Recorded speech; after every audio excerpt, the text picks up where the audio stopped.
It is your liver, as your project manager, that is orchestrating the job site. It does the orchestrating of where the breakdown from eating the food goes. Your liver lives under your right rib, and your liver is the only organ in the body that has the ability to regrow. It is the largest internal organ, often called the master chemist, because of the way it is able to break down certain substances, convert certain substances into things that aren't going to harm us. That's why it's also called the master chemist. We're first of all going to have a look at what your liver does with the food that you eat. And never in the history of mankind have human beings consumed so many carbohydrates. We've become high carbohydrate consumers. Whether I'm in England or Scotland or Australia or America, high carbohydrate consumers. The most popular breakfast food is cereal. We know it's popular because there's a whole aisle devoted to it in the supermarket. And it's very popular because people don't have to cook. All they have to do is open the packet, pour it into a bowl, pour milk on it, goes like wet tissue paper, it's down the hatch quickly and they're out the door. Because so many people are going to bed late because of technology usually. And so they wake up with not much time before they have to get out the door and to work, so they want a quick breakfast. Another quick breakfast can be bread, toast. Now, because these two foods don't take you very far, usually mid-morning people are looking for cakes, cookies, donuts, I will say cakes, etc. And I know in Australia, Australians love their pies. That's another quick food. And Europeans have introduced us all to pizza, another fast food. Pasta, I don't think there's a home today without pasta in it. But as a child, growing up in the 50s, 60s, we didn't know what pasta was. I don't think it was till probably the mid-70s when I was in my 20s that I first had pasta. Also, rice, potatoes. In Australia we call them chips. I think in America you call them French fries. Is that right? And the pure crystallized acid that's been extracted from the sugarcane plant, sugar. Would you agree with me? We've become high carbohydrate consumers, and one of the reasons I think is it's just there, it's just easy. And people are so busy today they don't have time, and that's quick and it's easy and it abounds. In the gastrointestinal tract, as we saw last night, all of these foods break down to a singular structure called glucose, and as glucose it now can be absorbed into the blood. When the glucose gets absorbed into the blood, it goes on the M1 main highway straight to the project manager, the liver. You see, if you're not providing this quick release glucose from the carbohydrates, your liver can convert protein and fat to glucose, and your liver can convert the stored fat back to glucose. That's called gluconeogenesis, creating glucose from the storages. These are the three essential food groups. Whenever you see the word essential, it means body cannot make it, you've got to put it in. As we saw last night, the gastrointestinal tract needs the fibre to sweep it and to stimulate movement. If the colon stops, the body doesn't work long. You've got to get the waste out. But it is in the fibre part of food where you get a concentration of your nutrients. When I was a little girl, in the 60s, my mother peeled everything. Everything. Apples were peeled, potatoes were peeled, carrots were peeled. Today we don't peel, do we? In fact, in the potato, it's underneath the skin is the concentration of the highest amounts of nutrients. So fibre is essential because of the colon and because of the concentration of nutrients. Atkins found that protein was an essential nutrient. Yesterday we looked at the DNA. The new cell is built up from the amino acids, breakdown from the protein. Crosswood bands on the DNA, amino acid breakdown from the protein. 50% of the membrane around every cell in the body is protein. Now that makes protein pretty important. You cannot heal without protein. Atkins also found that fat was an essential nutrient. Now did you hear that? Essential. 50% of the membrane around every cell in the body, whether you're 100 pound or 300 pound, it's 50% fat.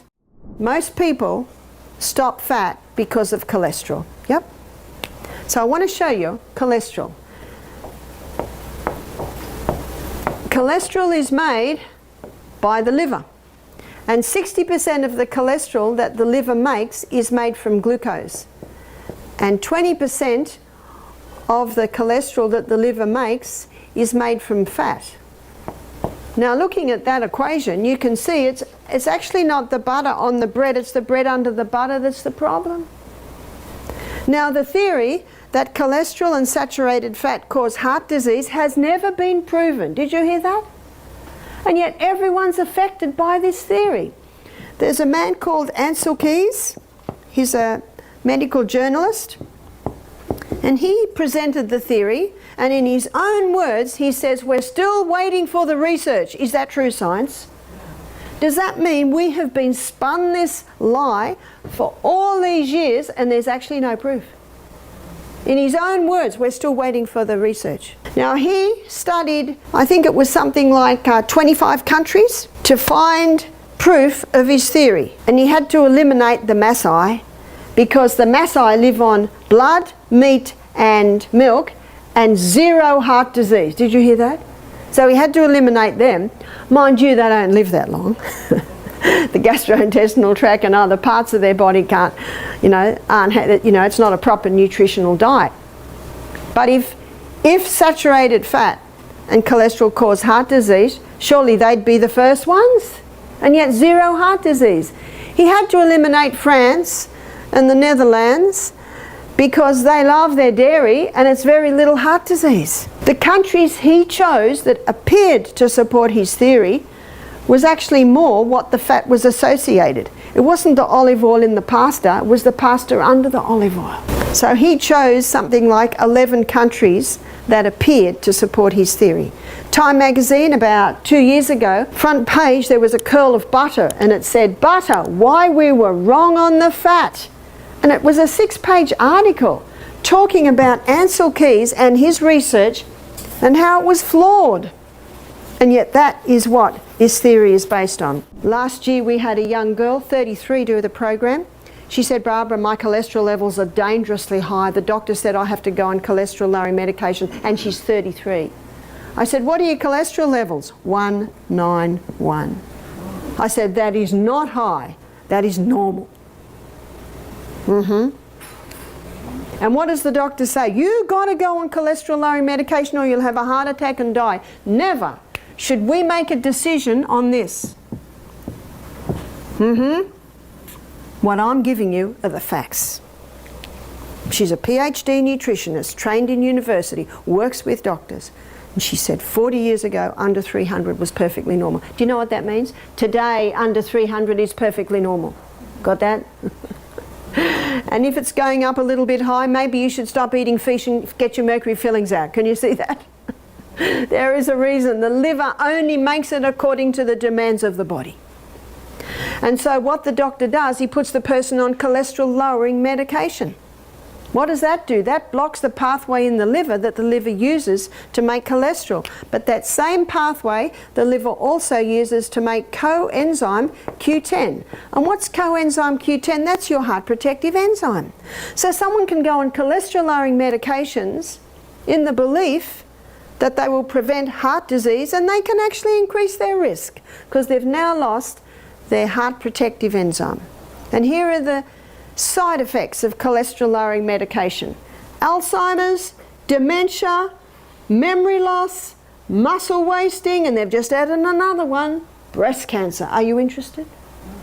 How many people in their 50s, 60s are saying my memory's going, it must be my age, when it's actually their cholesterol lowering medication and their fat-free diet and the mercury fillings in the mouth? Knowledge is power. The only hope of better things is the education of the people in right principles.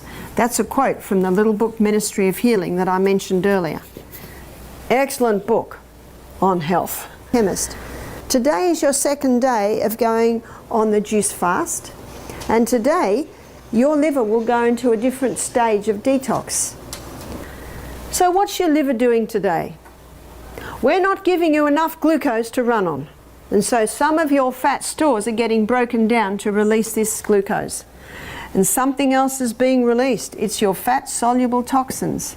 All through our life, fat-soluble toxins come into our body and they go straight to the liver and the liver looks at this fat-soluble toxin and says, nasty guy, wrap him up in fat and store him. Then you come to Living Springs Health Retreat. The fat cells get broken down, the fat-soluble toxins once again released. That's why your breath may not be as nice as usual. Your body odour may not be as nice. What you're leaving in the bathroom is maybe a little worse. I was going to say not as nice as usual, maybe a little worse than usual. It's the fat-soluble toxins that you're releasing. And it also explains why this program's often called a detox or a cleanse. Now, your liver can't release that fat-soluble toxins. It can't be released out of the body. It has to be broken down to a water-soluble state.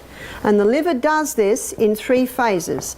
So phase 1 began yesterday on your first day on juices.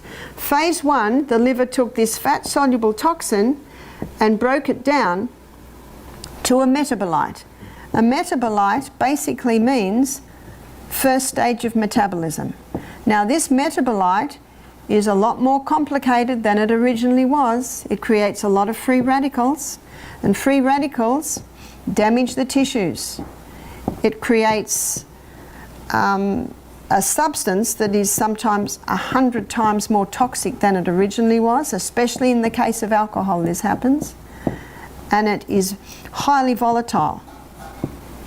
So the comment now usually is, what's the liver doing? It's just created something worse than it originally was. It's a process. And your liver has certain needs at this stage to cope with this highly toxic metabolite. It needs antioxidants. Antioxidants have a nickname. They're called free radical scavengers. Your most potent antioxidants are beta-carotene, and beta-carotene is found in all your green and your yellow and your red and orange coloured vegetables. Notice that the juices we give you are either green or orange or red. So we supply you with high antioxidants. Another antioxidant, and probably the most famous, is vitamin C. I'm not talking about ascorbic acid. Ascorbic acid is in the Calcium Lie. Dr. Robert Thompson, he explains ascorbic acid like this. He said it's like the envelope. You get an envelope in the mail with nothing in it, it's useless. And that's what ascorbic acid is. It's the envelope. So when you buy vitamin C, it must be vitamin C containing bioflavonoids. That's the whole C. You'll also, what is also considered the third most important antioxidant is vitamin E. And you are getting your vitamin E at the moment in your protein drinks that has a little coconut cream in it. Also minerals, they're not antioxidants, so I'm going to write them sideways, but they are required at this stage, and vitamin B.